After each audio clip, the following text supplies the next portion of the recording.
Hello friends, എല്ലാവർക്കും മറ്റൊരു പുതിയ വീഡിയോയിലേക്ക് സ്വാഗതം. It's me Akhil Satheesh and welcome to Akhil Satheesh world. ഇന്ന് എഞ്ചിനീയറിംഗ് വിദ്യാർത്ഥികൾ വളരെയധികം റിക്വസ്റ്റ് ചെയ്തൊരു വീഡിയോ ആണ്, എങ്ങനെ നമുക്ക് പെട്ടെന്ന് പ്ലേസ്മെന്റ് നേടാം. അതെ, നമ്മൾ ബിടെക് ഒക്കെ പഠിക്കുമ്പോൾ തന്നെ പ്ലേസ്മെന്റ് എന്ന് പറയുന്ന വലിയൊരു സ്വപ്നവുമായിട്ട് നിങ്ങൾ തിരഞ്ഞെടുത്ത കോളേജും അതുപോലെ തന്നെ കോളേജിൽ പഠിക്കുന്ന 4 വർഷമൊക്കെ നിങ്ങളിപ്പോൾ ഫസ്റ്റ് ഇയറോ സെക്കൻഡ് ഇയറോ തേർഡ് ഇയറോ അതുമല്ല എങ്കിൽ ഫൈനൽ ഇയർ ആയി പ്ലേസ്മെന്റിലേക്ക് പോകുന്ന വിദ്യാർത്ഥികളാണ് എങ്കിൽ പോലും തീർച്ചയായിട്ടും ഈ വീഡിയോ നിങ്ങൾക്ക് ഉപകാരപ്പെടും.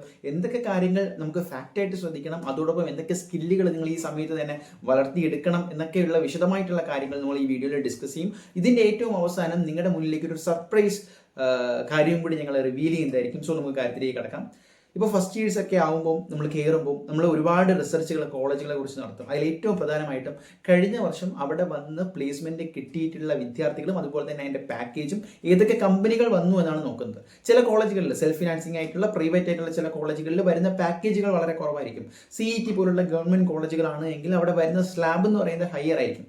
ഇതിൽ തന്നെ ഓരോ ബ്രാഞ്ചിനും അവരുടേതായിട്ടുള്ള സ്കോപ്പും ഓപ്പർച്യൂണിറ്റീസും വെച്ചിട്ട് വരുന്ന കമ്പനികളും ഡിഫറെന്റ് തന്നെയായിരിക്കും. പക്ഷേ ഞാൻ ഈ പറയുന്ന കുറച്ച് കാര്യങ്ങൾ നിങ്ങൾ കൈവശമുണ്ട് എങ്കിൽ, മരുന്ന് കയ്യിലുണ്ട് എങ്കിൽ തീർച്ചയായിട്ടും ഒരു 10 LP ഒക്കെ നിങ്ങളുടെ ഈ പുഷ്പം പോലെ നേടാൻ കഴിയുന്ന 2025 അപ്ഡേറ്റഡ് വെർഷൻ തന്നെയാണ്. സോ നമുക്ക് ആദ്യം വേണ്ടത് മറ്റൊന്നുമല്ല, കമ്മ്യൂണിക്കേഷനാണ്. അപ്പോൾ ഞാൻ ഈ വീഡിയോയിലേക്ക് മെയിനായിട്ട് കിടക്കുന്നതിന് മുമ്പ് ഇതുവരെയും നമ്മുടെ ചാനൽ സബ്സ്ക്രൈബ് ചെയ്തിട്ടില്ലാത്തവരും നമ്മുടെ ഇൻസ്റ്റാഗ്രാമിൽ, പ്രത്യേകിച്ച് ഞാൻ എടുത്ത് പറയുകയാണ്, നമ്മുടെ ഇൻസ്റ്റാഗ്രാം വഴി ഇനി അങ്ങോട്ടുള്ള ദിവസങ്ങളിൽ placement, internship, career guidance, academics, notes, PDF എല്ലാവിധ അപ്ഡേറ്റുകളും തരുന്നതാണ്. So do follow guys, do follow first എന്ന് പറയുന്നത് കമ്മ്യൂണിക്കേഷൻ തന്നെയാണ്. എങ്ങനെയാണ് കമ്മ്യൂണിക്കേഷന് ഇമ്പോർട്ടൻസ് വരുന്നത്? ജസ്റ്റ് നിങ്ങളുടെ ക്യാമ്പസ് ഇന്റർവ്യൂ എന്ന് പറയുന്ന ഒരു പ്രൊസീജിയർ വഴി കടന്നു പോകേണ്ടതുണ്ട്. സോ നിങ്ങളുടെ കാര്യം കൃത്യമായിട്ട് കൺവേ ചെയ്യേണ്ടത് നിങ്ങളുടെ ഡ്യൂട്ടിയാണ്. അത് ഇന്റർവ്യൂ പാനലിലേക്ക് എത്തിക്കേണ്ടത് നിങ്ങളുടെ ഡ്യൂട്ടിയാണ്. സോ വളരെ ഗ്രാമാറ്റിക്സ് മിസ്റ്റേക്കുകൾ ഇല്ലാതെ ഇംഗ്ലീഷ് സംസാരിക്കാനുള്ള കഴിവാണ് കമ്മ്യൂണിക്കേഷൻ എന്ന് വിചാരിക്കരുത്.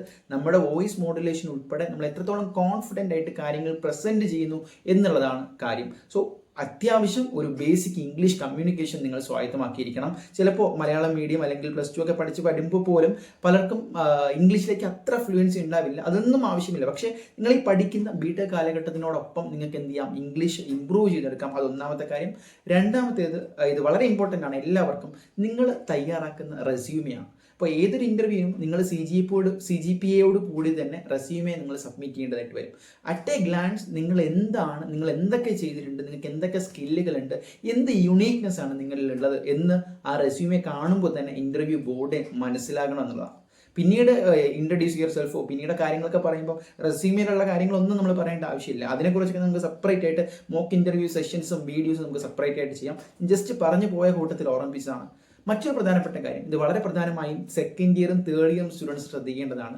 ഒരു 4 വർഷത്തെ ബിടെക് കോഴ്സൊക്കെ കഴിഞ്ഞ് അവസാന ഘട്ടം പ്ലേസ്മെന്റിലേക്ക് പോകുമ്പോൾ ഏറ്റവും കൂടുതൽ ഇമ്പോർട്ടൻ്റ് ആയിട്ട് നോക്കുന്ന 2 കാര്യങ്ങളാണ്. ഒന്ന് പ്രോജക്റ്റും അതുപോലെ തന്നെ മറ്റൊന്ന് ഇന്റേൺഷിപ്പും.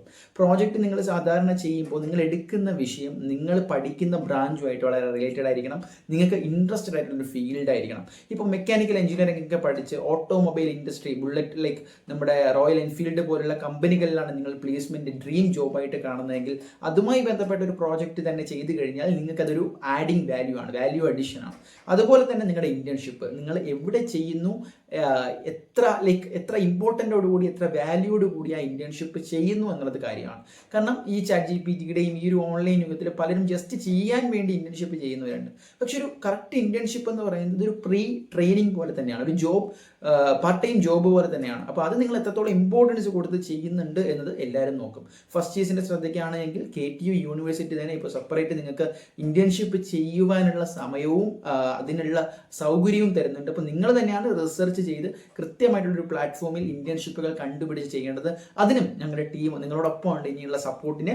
ഇനി മറ്റൊരു പ്രധാനപ്പെട്ട കാര്യം പ്രോബ്ലം സോൾവിങ് സ്കില്ലുകളാണ്. അതായത് നിങ്ങൾക്ക് ചിലപ്പോൾ ഗ്രൂപ്പ് ഡിസ്കഷനുകൾ ഉണ്ടാകും, പലതരത്തിലുള്ള ഇന്റർവ്യൂകൾ ഉണ്ടാവും. ഇവിടെ എല്ലാം നിങ്ങളെ നോക്കുന്നത് ഒരു പ്രോബ്ലം തരും. അത് മാത്തമെറ്റിക്കൽ പ്രോബ്ലം ആണെന്ന് വിചാരിക്കരുത്. നിങ്ങൾ പഠിക്കുന്നതുമായി ബന്ധപ്പെട്ട സിവിൽ ആയാലും മെക്കാനിക്കലായാലും ഒരു റിയൽ ടൈം പ്രോബ്ലം നിങ്ങളുടെ മുന്നിലേക്ക് തന്നിട്ട് അത് എങ്ങനെ നിങ്ങൾ ഇന്റലിജൻസ് ആയിട്ട് സോൾവ് ചെയ്യുന്നു, ഒരു പ്രാക്ടിക്കൽ സൊല്യൂഷൻ നിങ്ങൾക്ക് ഉണ്ടാക്കിയെടുക്കാൻ പറ്റുന്നോ, ആ ഒരു സ്കില്ലാണ് എല്ലാ ഇന്റർവ്യൂകളിലും അല്ലെങ്കിൽ എല്ലാ കമ്പനികളും മെയിനായിട്ട് നോക്കുന്നത് എന്നുകൂടി നിങ്ങൾ മനസ്സിലാക്കുക.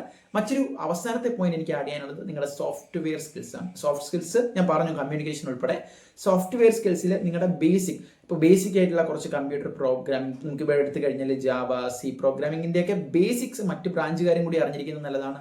അതുപോലെ തന്നെ എക്സൽ, പവർ പോയിന്റ്, വേർഡ് ഇതെല്ലാം നന്നായിട്ട് യൂസ് ചെയ്യാനുള്ള ഒരു സ്കില്ല് നിങ്ങൾ ഉണ്ടാക്കിയെടുത്തു കഴിഞ്ഞാൽ അത് ഏത് കമ്പനി ആയാലും നിങ്ങളുടെ മുന്നിലേക്ക് അത് കൃത്യമായിട്ട് ആ ഇന്റർവ്യൂ പാനലിന്റെ മുന്നിലേക്ക് നിങ്ങൾക്ക് പ്രസന്റ് ചെയ്യാൻ പറ്റിയാൽ definitely the company will hire you, there is a high chance. So ഇത്രയും കാര്യങ്ങളാണ് ഞാൻ ഈ പറഞ്ഞ പോലെ തന്നെ വീഡിയോയുടെ അവസാനം ഇതെല്ലാം അടങ്ങുന്ന, ഇത് മാത്രമല്ല ഇതിൻ്റെ കംപ്ലീറ്റ് അടങ്ങുന്ന ഒരു PDF ഞങ്ങൾ പ്രൊവൈഡ് ചെയ്യുന്നുണ്ട്. സോ ഇൻ കേസ് നിങ്ങൾക്കത് വേണമെങ്കിൽ, ഇപ്പോൾ തന്നെ ആ രീതിയിൽ ട്രെയിൻ ചെയ്ത് വരണമെങ്കിൽ ഞങ്ങൾക്ക് ഇൻസ്റ്റാഗ്രാം ഫോളോ ചെയ്ത് പ്ലേസ്മെൻ്റ് എന്ന് ഒന്ന് മെസ്സേജ് ചെയ്താൽ, ഇൻബോക്സ് ചെയ്താൽ മാത്രം മതി, ഞങ്ങൾ അയച്ചു തരും. സോ കൂടുതൽ അപ്ഡേറ്റിന് വേണ്ടി വെയിറ്റ് ചെയ്യുക ഗൈസ്. ഞങ്ങളോടൊപ്പം തുടരുക. India's first ever engineering community നമ്മൾ ബിൽഡ് ചെയ്യാൻ പോവുകയാണ്. സോ നിങ്ങളും കൂടെ ഉണ്ടാവണം. മറ്റൊരു വീഡിയോ ആയിട്ട് കാണാം. തൽക്കാലം നിർത്തുന്നു. ടാറ്റ.